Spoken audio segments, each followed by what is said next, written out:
Magandang araw sa inyong lahat. Welcome back na naman sa channel na ito. May ibabahagi na naman ako sa inyo ngayon na panibagong ritual. Ito'y simpleng gabay at simpleng pamamaraan. Gusto mo ba na ikaw ay magugustuhan ng lahat ng tao na nakakasama mo? At kahit saan ka man magpunta, ay lahat ng tao ay mapapaamo mo. Kaya gawin mo itong ritual. Ito'y napakatinding ritual na ituturo ko sa inyo ngayon. Dapat palaging buo ang loob at tiwala nyo sa paggawa nito. Mas mainam na gawin mo ito, lalong-lalo na kung ikaw ay naghahanap ng trabaho. At pwede ito gawin kung ikaw ay hindi nagugustuhan ng taong mahal mo.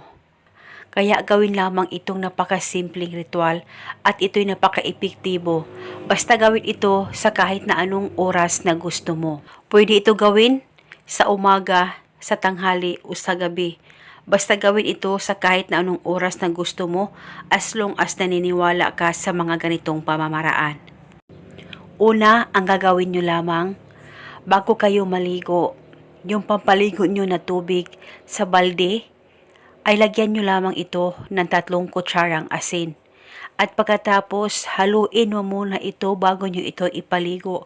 Haluin nyo muna ang asin. At habang hinahalo mo ang asin sa tubig, ay sabay mo banggitin ang spell na ito.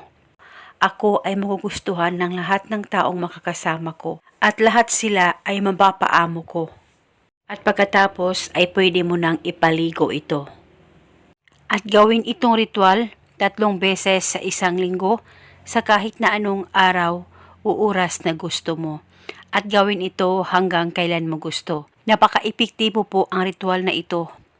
At lahat ng mga negatibo na nasa katawan mo ay makukuha sa kapangyarihan lamang nitong asin at tubig. Basta magtiwala ka lang.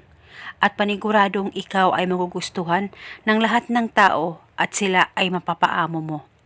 At kung kayo ay may katanungan, mag-comment lang po kayo sa baba. Maraming salamat po sa panunood. May God bless us all.